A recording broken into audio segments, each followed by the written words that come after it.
Celebrity interviews live from the Grotto without Greg today.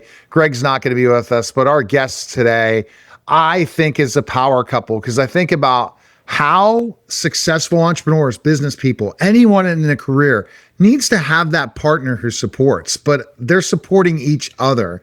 So I'm excited to welcome to the show John Ondrasik and Carla Ondrasik, Grammy-nominated platinum-selling artist from Five for Fighting, John. And then Carla, thanks for stopping by, guys. And I think this is so cool because, John, you're playing second fiddle for the first time in a long time, right? Isn't that a little different for you?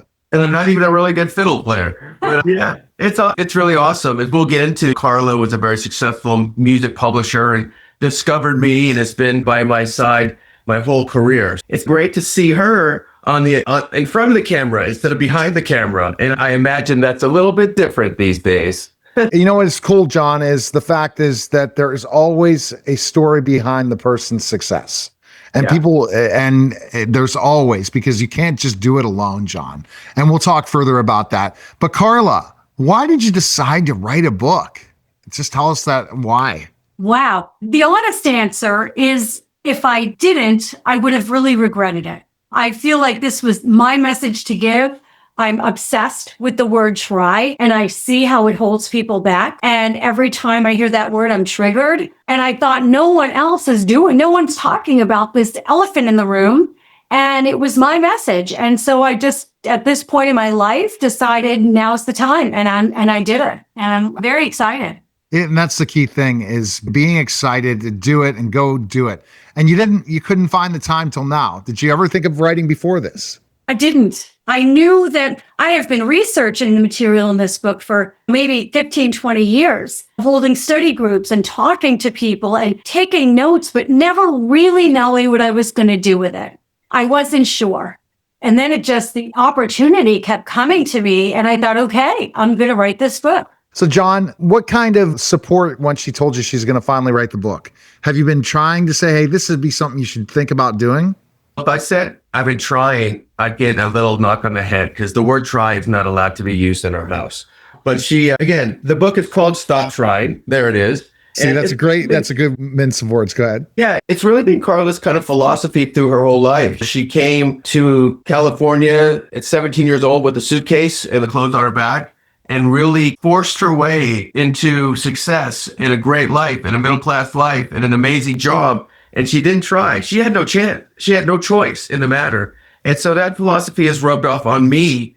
And when she first started doing it, I left her alone because as an artist, I understand you need support, but you also need your space. And I was there to listen to some options or read a passage or give an idea, but it's really her baby. And I respect that. But of course, when it comes to promoting the book and all the things that go into it, I've taken a more active role because I've been doing that for 20 years. And as I said, she was always the star maker, not the star. So coming into being the face of a project, it can be a little scary and it can be exhausting. And I'm very proud of her, not just for the book, but how she's gone out there and really shared the message, because she's right. We see it every day, how it changes lives and gives people a different mentality on how to attack life. No doubt.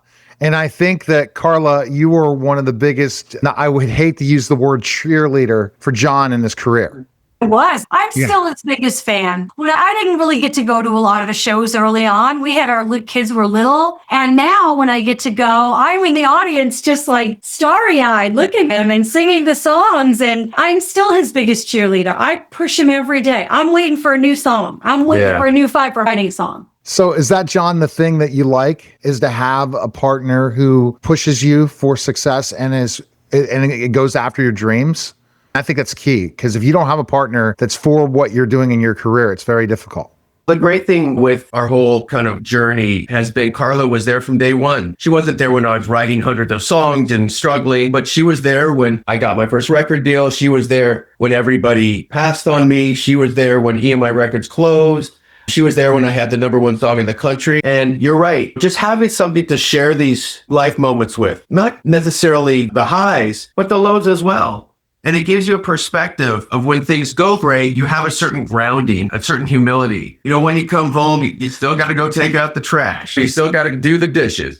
And when bad things, I remember when I spent 15 years to get a record deal. We got a record deal with EMI Records, and they closed the week my record came out. And you can imagine how gutting that was. And I thought it was over. I cut off my hair, which was when I had hair. I cut off my hair and then started going to work, put on a suit and tie. And one day I came home and Carla had cut her whole hair off. I had hair like this. Yeah. And I just cut it super short, like in solidarity. Yeah. But I continued to shop him for a record deal and got him his second deal as well as the first one. But just the fact that she would do that, I'm like, that's what you need. Because you know what? We're going to have highs and lows in life. Dreams are not always going to come true.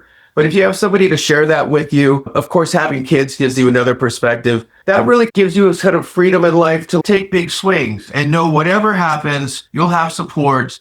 And I think we do that for each other. And it's fun for me to be the one supporting her now and help guide her through this process. All right, so let's talk about specifically enough. I love a transformational book. So talk about this self-help, self-management, the whole thing of not using the word trying. So I like it. Stop trying. The life transforming power of trying less and doing more. I want to hear this because a lot of times just don't have that belief system. They don't believe they can do it. Then why are you going after it?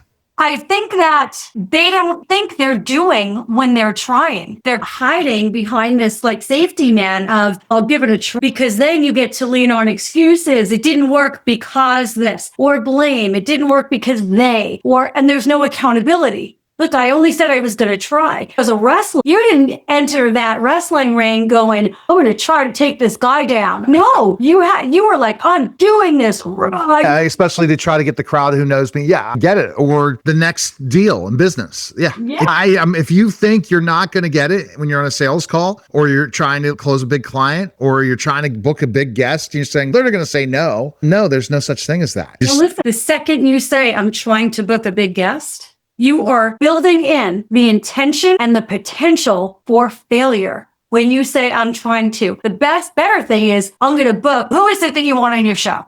It's very interesting. So I'm always looking at big stars, but let's say Sylvester Stallone, because I was talking, especially when I have a contact that has been on my show from his latest show. And I said, Sylvester Stallone, love to interview him. Okay. So you're gonna say now, I'm booking Sylvester Stallone on my show this year. In 2026, he will be on my show. Now, what happens in your brain, literally, it changes. Your actions will change. Now you're going to start calling other podcasters who had him on the show. Do you have a contact? Can you put me in touch with their publicist? Or can you put in a good word for me? You're going to start thinking outside the box. It literally changes your brain. It changes your actions. Trust me, it's totally solid. And see, in business, it's very interesting, Carla. If you talk about professional wrestling, which I was in the minor leagues of pro wrestling, was one of the top 500 wrestlers in the world back in the day. As teacher, I had that. I'm going to try. When it comes to my business, when I had to do what you had to do, where I'm not going to eat if I don't close this next deal, I don't think that way in business. Compared to doing my show and trying to book somebody, you didn't see the word trying. I'm going to have to kick myself not to say that. But when I'm thinking of something in business, I never say I'm not going to close this client. I'm not going to get this deal. And it just happens for me. And yes, I'm going to have some losses. I think I'm not even thinking about it. Go ahead. Yeah, I think that's important too. A lot of people, I think, use the word try or the intent because they're afraid to fail. Because if I try and it doesn't work out well, as Carla said, there's a lot of excuses. But when you say, I'm going to do this, but you fail, that could be very scary. But I would have to say to you, and I'd be interested on your take too, some of my most proud of moments is when I have failed. There's a certain satisfaction to giving it your all. And if it doesn't work out, you're like, you know what? I can sleep at night. I gave it everything I had. Maybe what the universe didn't mean for it to happen. There's a lot of things beyond my control, but you know what? I take a certain satisfaction in, man, I walked on that stage and you know what? It was a terrible night, but I walked on that stage. And so I think all of us, we need to embrace failure. And if we're not failing, we're certainly not achieving our potential. If we're not taking big swings and failing, then again, I think we are in many ways Our fear is controlling us, not our ambition and kind of guts and all that make us powerful people. So again, I think that's another component of Carla's book is, hey, doesn't mean you're going to get everything you want, right? But certainly if you take this attitude of I'm going to try, that's certainly going to limit your possibilities and put a ceiling on your ambition.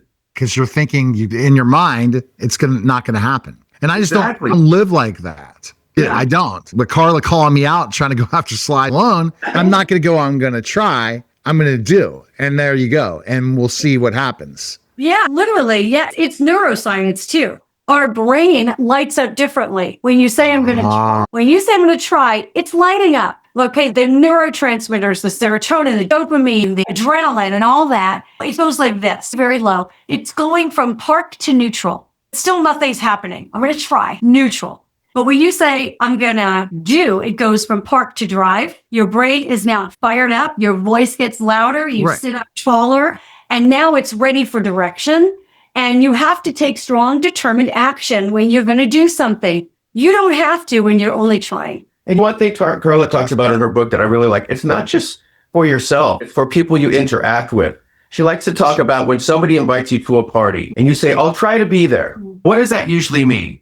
It usually means I ain't going to be there. I'm not going to make it. And you know what? That's a disservice to the person you're talking to. It's much kinder to say, you know what? I'm afraid I'm not going to be at your party, because then they don't have to plan for you. They don't have to be disappointed when you don't show up. You don't have to have an excuse. So a lot of this too is how you interact with other people. There's a word that took me 20 years to understand and say in the music business. And that word was no, because I was always afraid I would blow an opportunity. I never said no. And as soon as I started saying no, not only was I more empowered, but I think the people I was talking to were like, okay, I appreciate that. Now I can move on to the next thing. So I think this whole kind of try thing in our vocabulary, it does cause all these kind of half-ass measures, and it's not kind. You think you're being kind, but you're really not being kind. Yeah. And I think, Carla, the mistake we make is we look at spirituality and not God. We're talking more spirituality, like manifestation and all these different things. I wish that people would look at all the successful people in the world, all the different people. The bottom line is they believe they can do it. And that's neuroscience. That's ultimately, if I have goals of becoming successful as an entrepreneur, no one's going to stop me.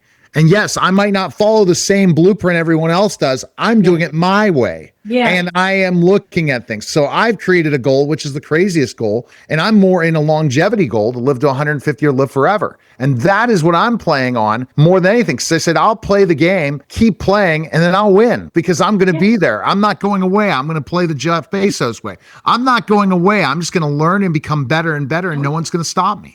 And that's what you have to have the mindset to be able to do. If you don't, you can't show up each day to work. That's right. You have to be the crazy person in the room. I have my team of publicists and my agent and my publisher, and I'm the crazy one going, book me on Oprah Winfrey, get me on every show, because my message is that strong. I have to believe that I belong on that stage. I have to believe it and feel it and know it. And every day I am challenging and battling my brain, because to keep yourself at that level is a lot of hard work. You have to overcome the negative self-talk, the imposter syndrome, and it's a fight. You have to fight with yourself. But that's doing. Trying is giving up easily, half-hearting something, not facing your fear. And it's actually really fun. That's the biggest thing I'd love everybody to take away, is that doing is more fun than trying. All the stuff we're talking about is so exciting. All right. So a question that my co-host Greg Hanna already has asked John, so we don't have to ask that again. Carla, this is the deep question. So Carla, what do you think is the most important thing in life you've ever learned? Wow, you're killing me here. Okay. The most important thing that I have ever learned is to tell the truth and be honest. Honesty, to me, is the most important thing in the world. All right. I love your determination. You're going to get booked on all these big shows and stuff. I wish I could be in the room with you on these things, because that's how I operate. And look, you did research, saw as former professional wrestler. It's very interesting. I love that about you. There you go. And you're going to do it, because really your voice is different than anybody else's voice, because the fact is everyone's going to say, you just have to wish upon it and it'll happen, or we're going to manifest it and it's going to happen. No, you have to do it too. You have to do both. But in your brain, if you're already feeling failure, or you already feel like there's no chance it's going to happen, you're out the door. And you're right about, John, failure. Failure is the only way to grow to become the best you can be. So where can we purchase your book, Carla?